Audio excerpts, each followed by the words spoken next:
বাংলাদেশে বর্তমানে আপনারা নিশ্চয়ই পেপার পত্রিকা ফেসবুকে দেখেছেন, বাংলাদেশে এখন যুবক ছেলেরা, কলেজ ইউনিভার্সিটির ছেলেরা আন্দোলন করছে। দেখেননি জি? কথা বলেন জি? তাদের আন্দোলন হাজার হাজার লক্ষ লক্ষ ছেলে বলে তারা আন্দোলন করছে জি। ওখানে 30% সংরক্ষণের ব্যবস্থা আছে। মেধার ভিত্তিতে কিন্তু চাকরি ঠিকঠাক হচ্ছে না জি। 70% মেধার ভিত্তিতে হচ্ছে, 30% সংরক্ষণ। কিন্তু সেখানকার কলেজ ইউনিভার্সিটির ছেলেপুলেরা বলছে না, সব কিছু মেধার ভিত্তিতে হওয়া উচিত জি। একটা রেওয়াজের মধ্যে এসেছে মহরম মাসের 10 তারিখে কোনো পিপাসার্ত ব্যক্তিকে যদি কোনো ব্যক্তি পানি পান করায়, কিয়ামতের ময়দান আল্লাহ পাক ওই ব্যক্তিকে জান্নাতে দিয়ে, আর জান্নাতে আল্লাহ পাক জান্নাতের নহরের পানি পান করাবে। জোরে বলুন। শুধু তাই নয় জি, সম্মানিত উপস্থিতি, ছোট্ট একটি ঘটনা বলবো জি। এই মহরম মাসের 10 তারিখে পরিবার বর্গ যারা আমাদের পরিবারে বসবাস করে, এই ঘটনাটা মনে রাখবেন জি। যারা আমাদের পরিবারে বসবাস করে, এই মহরম মাসের 10 তারিখে রাসূল সাল্লাল্লাহু আলাইহি ওয়াসাল্লাম থেকে রিওয়ায়াত এসেছে, মহরম মাসের 10 তারিখে পরিবার বর্গকে খুব ভালো কিছু খাওয়াতে হবে, ভালো কিছু জোগাড় করে খাওয়াতে হবে জি। কুটুম আসলে শুধু জোগাড় করেন, আত্মীয় আসলে জোগাড় করেন জি, কিন্তু হাদিস শরীফের মধ্যে আমি আবুল কালাম বানোয়াট বলছি না জি। হাদিসের মধ্যে এসেছে, আল্লাহ রাসূল আল্লাহর হাবিব সাল্লাল্লাহু আলাইহি ওয়াসাল্লাম জানিয়েছেন, মান ওয়াসআ আলা ইয়ালিহি ইয়াউমা আশুরা ওয়াসআ আল্লাহু আলাইহি সাইরা সানাতিহি। দুনিয়ার বুকে আল্লাহ রাসূল আল্লাহর হাবিব জানালেন, বিশ্ব নবী করিম সাল্লাল্লাহু আলাইহি ওয়াসাল্লাম জানালেন, যদি কোনো ব্যক্তি মুহররম মাসের 10 তারিখে আশুরার দিনে তার পরিবার বর্গের জন্য ভালো কিছু আহার আদি, ভালো কিছু যদি খানা পিনার ব্যবস্থা করে, আল্লাহ পাক ওই ব্যক্তির একটা বছর তার সংসারে সচ্ছলতা দান করে দেবে। এই হাদিসটা আপনাদেরকে এই হাদিসের আলোকে একটা ঘটনা পেশ করছি, শুনুন। বিখ্যাত একটা ঘটনা, বাংলাদেশের একটা পুস্তকে ঘটনাটা দিয়েছে। বাংলাদেশে বর্তমানে আপনারা নিশ্চয়ই পেপার পত্রিকা ফেসবুকে দেখেছেন, বাংলাদেশে এখন যুবক ছেলেরা, কলেজ ইউনিভার্সিটির ছেলেরা আন্দোলন করছে। দেখেননি জি? কথা বলেন জি? তাদের আন্দোলন হাজার হাজার লক্ষ লক্ষ ছেলে বলে তারা আন্দোলন করছে জি। ওখানে 30% সংরক্ষণের ব্যবস্থা আছে। মেধার ভিত্তিতে কিন্তু চাকরি ঠিকঠাক হচ্ছে না জি। 70% মেধার ভিত্তিতে হচ্ছে, 30% সংরক্ষণ। কিন্তু সেখানকার কলেজ ইউনিভার্সিটির ছেলেপুলেরা বলছে না, সব কিছু মেধার ভিত্তিতে হওয়া উচিত জি। যাদের ব্রেন কম, যারা বিভিন্ন দপ্তরে চাকরি করবে, তারা মুক্তিযোদ্ধা হয়ে লড়াই তারা চাকরি পাবে, কিন্তু যাদের প্রকৃত মেধা থাকা সত্ত্বেও তারা চাকরি পাবে না, এটা তো ঠিক নয়। তাই মেধার জন্য তারা আন্দোলন করছে জি। তাদের আন্দোলনে তারা কিন্তু ঠিক সময় ফেসবুক, তাদের বাংলাদেশ টোটাল নেট সব বন্ধ করে দিয়েছে, কিন্তু তারা আল্লাহর কাছে বিচার দিয়েছে জি। তাদের বিচারের মনে হয় খুব ভালো ফায়সালা ইনশাআল্লাহ আসবে বলে আশা করা যায় জি। যাই হোক, এই বাংলাদেশে একটা পত্রিকা বার হয়, পত্রিকাটির নাম হলো আল বাইয়েনা। এই আল বাইয়েনা পত্রিকায় ঘটনাটা দিয়েছে যে তৎকালীন যুগে একজন আলেম মানুষ ছিলেন, মনে রাখবেন, একজন আলেম মানুষ। এই আলেম মানুষ এই হাদিসটা জানতো যে যদি কোনো ব্যক্তি তার পরিবার বর্গকে মহরম মাসের 10 তারিখে ভালো কিছু খাওয়া দাওয়া দেয়, ভালো কিছু আহারের ব্যবস্থা করে, তাহলে আল্লাহ পাক তার আগামী বছর একটা বছর তার সংসারে সচ্ছলতা দান করবে এবং কোনো অভাব রাখবে না। জোরে বলুন সুবহানাল্লাহ। তা সেই আলেমটা, একজন আলেম, তার বয়স হয়ে গিয়েছে, বয়স্ক একজন আলেম, তিনি কিন্তু এই হাদিসটি জানতেন। তা তৎকালীন যুগে সে মহরম মাসের 10 তারিখের কয়েকদিন আগে, 3-4 দিন আগে থেকে সেই বয়স্ক আলেম ব্যক্তিটার শরীরটা খুব খারাপ, কাজকর্ম কিছু করতে পারছে না, কদিন ধরে বাড়িতে খাওয়া দাওয়া কিছু হচ্ছে না, বিবি বাচ্চার মুখে আহার ঠিকঠাক তুলে দিতে পারছে না। খুব ভালো করে শুনবেন ঘটনাটা। বিবি বাচ্চার মুখে আহার তুলে ঠিকঠাক দিতে পারছে না। তা আহার তুলে ঠিকঠাক দিতে না পারার কারণে কিন্তু যেদিন মহরম মাসের 10 তারিখ এলো, সেদিন সে চিন্তা ভাবনা করছে, হারে আজকের দিনে তো বিবি বাচ্চার মুখে ভালো খানা পিনা, ভালো আহার আদির ব্যবস্থা করতে হবে, তা কি করা যায়। আমাদের যে বর্তমানে যে কাজী সাহেব আছে, তৎকালীন কাজী সাহেব মানে যিনি গ্রামের যিনি বিচারক থাকতেন, মহল্লার যিনি প্রধান ব্যক্তি, এখন যে নেতারা আছে, তৎকালীন গ্রামের একজন কাজী সাহেব থাকতো যিনি প্রধান বিচারপতি বা যিনি একজন গ্রামের বড় নেতা।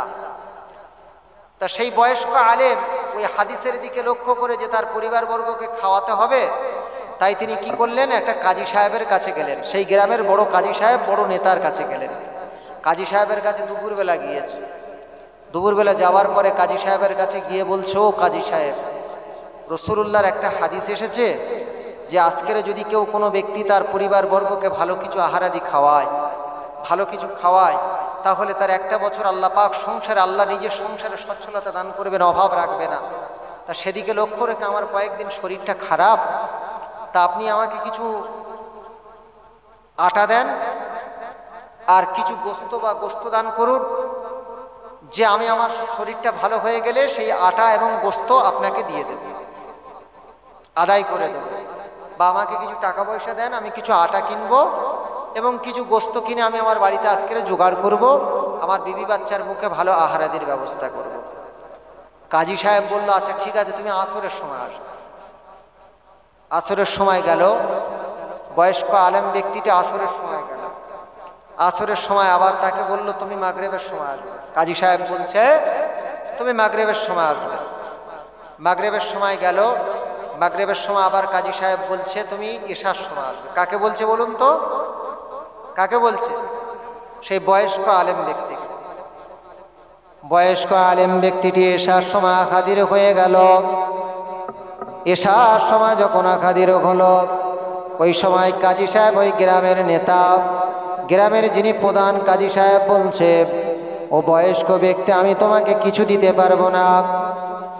ওই বয়স্ক আলেমটা এই কথা শুনে চিৎকার করে কাঁদতে থাকে আর বলতে থাকে, ওগো কাজী সাহেব, তুমি যখন আমাকে কিছু দেবে না, তখন সেই দুপুরে তুমি আমাকে বলতে পারতে, অথবা আসরের সময় বলতে পারতে, মাগরিবের সময় তুমি আমাকে বলতে পারতে। সারাদিন আজকের তোমার দরবারে আমাকে খাটিয়েছ, অথচ এখন তুমি আমাকে কিছু না দিয়ে তাড়িয়ে দিচ্ছ। ওগো কাজী সাহেব, তুমি আমার সঙ্গে ভালো আচরণ করলে না।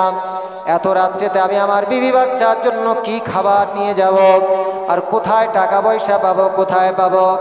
এই চিন্তা করে বয়স্ক আলেমটা কাঁদতে কাঁদতে বাড়ির দিকে রওনা হচ্ছে।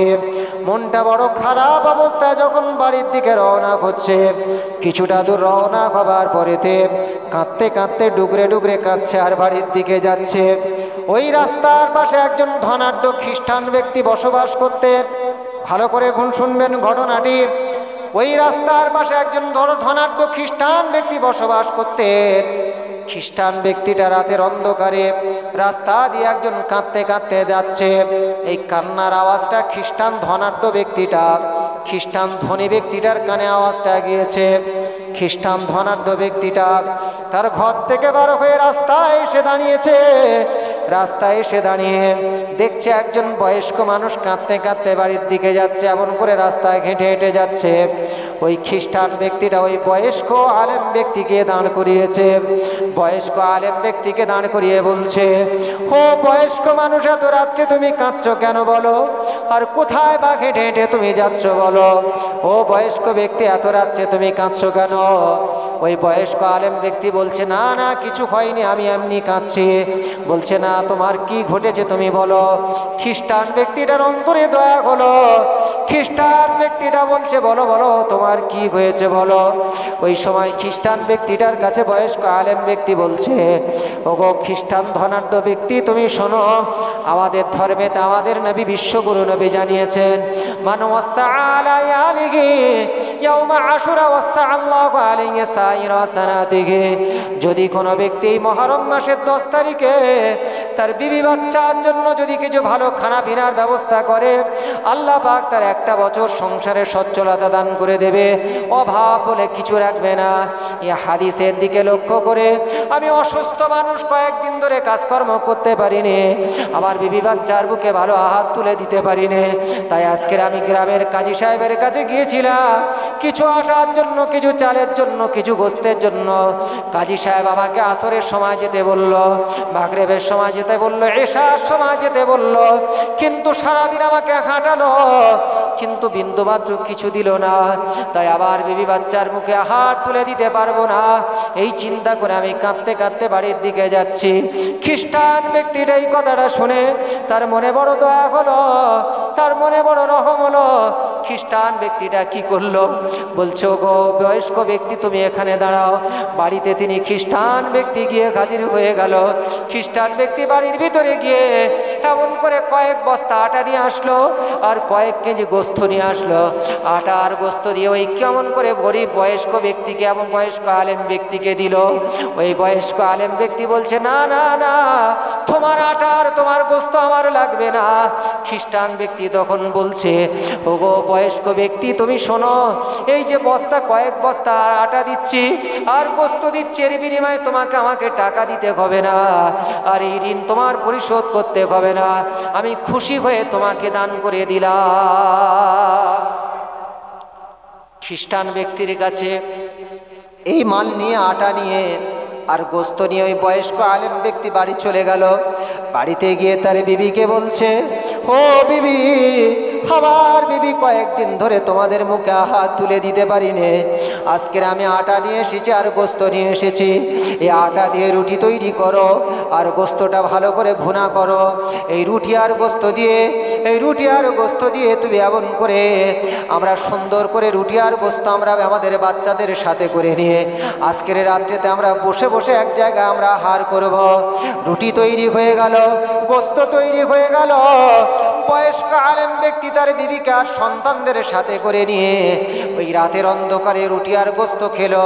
রুটি আর গোস্ত খাওয়ার পরে ওই বয়স্ক আলেম ব্যক্তি নামাজের পাটিতে বসে পড়ল।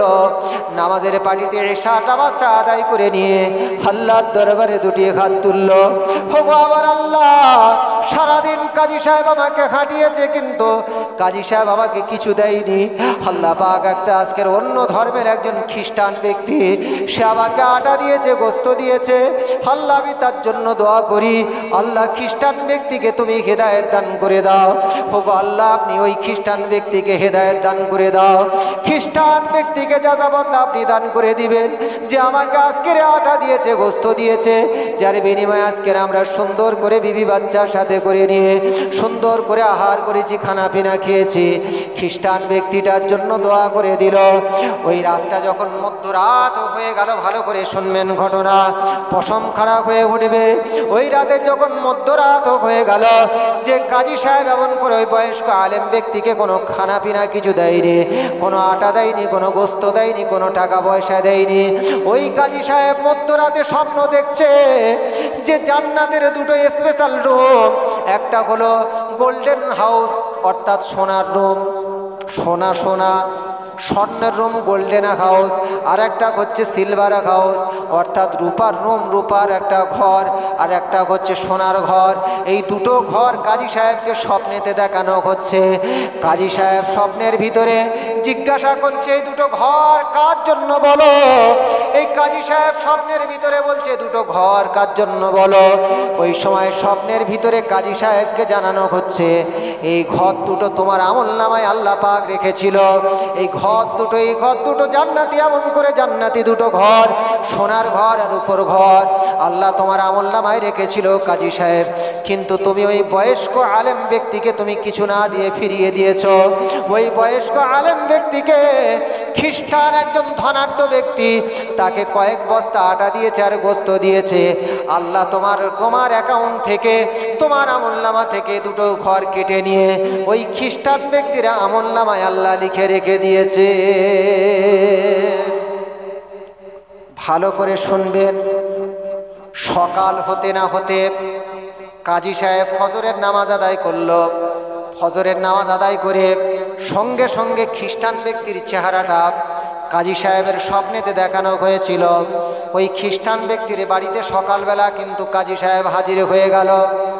কাজী সাহেব গিয়ে বলছে, ও খ্রিস্টান ধনাঢ্য ব্যক্তি, আমি এই গ্রামের এই মহল্লার কাজী, তোমার কাছে একটা সোনার রুম আছে, তোমার কাছে একটা সোনার ঘর আছে, আর একটা হলো রূপোর ঘর আছে। ওই ঘর দুটো তুমি আমাকে 1,00,000 দিরহাম, 1,00,000 রুপোর বিনিময়ের উপর টাকার বিনিময়ে তুমি আমার কাছে বিক্রি করে দাও। খ্রিস্টান ব্যক্তি বলছে, তুমি কি বলছো, আমার কোনো মাথায় আসে না। ভালো করে বুঝবেন, খ্রিস্টান ব্যক্তি বলছে তুমি কোথায় সোনার ঘর পেয়েছো আর কোথায় রূপোর ঘর, তোমার মাথায় মনে হয় কাজ করে না। খ্রিস্টান ব্যক্তিকে ওই সময় কাজী সাহেব বলছে, ও খ্রিস্টান ব্যক্তি তুমি শোনো, গত রাত্রে তুমি কি কোনো একজন ব্যক্তিকে আটা আর গোস্ত দিয়েছো? বলছে হ্যাঁ দিয়েছি। বলছে এই আটা আর গোস্ত দেওয়ার কারণেতে আমার আল্লাহ রাব্বুল আলামিন তোমাকে একটা জান্নাতি স্পেশাল সোনার ঘর দান করেছে, আর জান্নাতি স্পেশাল একটা রূপোর ঘর তোমাকে দান করেছে। ও খ্রিস্টান ধনাঢ্য ব্যক্তি, তুমি তো এমন করে, তোমার মধ্যে ঈমান নাই, তুমি তো জান্নাতে যেতে পারবে না। আর জান্নাতে যখন যেতে পারবে না, তাহলে ওই দুটো ঘর তো তুমি পাবে না। তাহলে তুমি ওই ঘর দুটো আমার কাছে 1,00,000 রুপোর টাকার বিনিময়ে আমি তোমার কাছে ওই ঘর দুটো কিনতে চাই। খ্রিস্টান ব্যক্তি বলছে তো ভালো মজার ঘটনা, তাহলে ওগো কাজী সাহেব তোমার কাছে আমার একটা প্রশ্ন আছে। বলছে বলো কাজী সাহেব। বলছে প্রশ্ন করো। খ্রিস্টান ব্যক্তি বলছে, ও কাজী সাহেব, আমি যদি তোমার ধর্মটা যদি গ্রহণ করি, তাহলে এই জান্নাতি ওই যে দুটো সোনার ঘর, একটা রূপোর ঘর, একটা সোনার ঘর, ওই দুটো ঘরকে আল্লাহ আমার আমলনামায় দেবে। কাজী সাহেব বলছে হ্যাঁ তাহলে তুমি পাবে। ওই সময় খ্রিস্টান ব্যক্তি বলছে, ও কাজী সাহেব তুমি সাক্ষ্য থাকো, আমি তোমার কাছে তোমাদের নবীর কলেমা পড়ে আমি মুসলমানও হয়ে গেলাম। জোরে বলা যাবে সুবহানাল্লাহ, নারী তাকবীর। তাহলে এই মহরম মাসের 10 তারিখ আল্লাহ পাক বহু কিছু সংগঠিত করেছে। এই মহরম মাসের 10 তারিখে দান করার বিনিময়ে আল্লাহ একজন খ্রিস্টানকে জান্নাতি বানিয়ে দিলেন। জোরে বলুন, জোরে বলা যাবে সুবহানাল্লাহ। অনেক ঘটনা আলোচনা করলাম, আরো বহু ঘটনা আছে জি, বললে সারা রাত হয়তো পার হয়ে যাবে জি। শরীরটা আমার কদিন ধরে একটু খারাপ জি, আপনাদের কাছে আশা করে উঠতে পারি না যে 2 ঘন্টা আলোচনা রাখতে পারবো। আমার ছাত্র আপনাদেরই গ্রামেরই সন্তান আমির আলী, খুব ভালো ছেলে জি, বনমালীপুর সিনিয়র মাদ্রাসার ছাত্র জি, এখন আলিয়ায় পড়াশোনা করে। আল্লাহ পাক তার ইলমে তারাক্কি দান করুক, বা যারা এই মজলিসে বসে আছেন পড়াশোনা করছেন, আল্লাহ প্রত্যেকের ইলমে তারাক্কি দান করুক। আল্লাহ আমাদেরকে নামাজি বানিয়ে দিক। সকলে বলুন আল্লাহুম্মা আমিন। সর্বোপরি আমি আপনাদের কাছে কথা বলি যে মহরম মাস খুব ইবাদতের মাস। যারা এই মাসটাকে রাসূলুল্লাহ বলেছেন মান আকরামাল মুহররম, যে ব্যক্তি মহরমকে সম্মানিত করবে, আকরামাহুল্লাহ, আল্লাহ তাকে কিয়ামতের ময়দানে সম্মানী বানিয়ে দেবে। জোরে বলুন। ইমাম হুসাইন রাদিয়াল্লাহু তাআলা আনহুর ঘটনা, হযরত আদম আলাইহিস সালাতু সালামের ঘটনা, হযরত নবী ইব্রাহিম আলাইহিস সালাতু সালামের ঘটনা, হযরত নবী ইউসুফ আলাইহিস সালাতু সালামের ঘটনা, হযরত নবী নূহ আলাইহিস সালাতু সালামের ঘটনা আমি আপনাদের কাছে রেখেছি। আল্লাহ আমাদের শোনার থেকে বেশি বেশি আমল করার মতন তৌফিক দান করুক। সকলে বলুন আল্লাহুম্মা আমিন। আসুন একটু প্রিয় নবীর শানে কিয়াম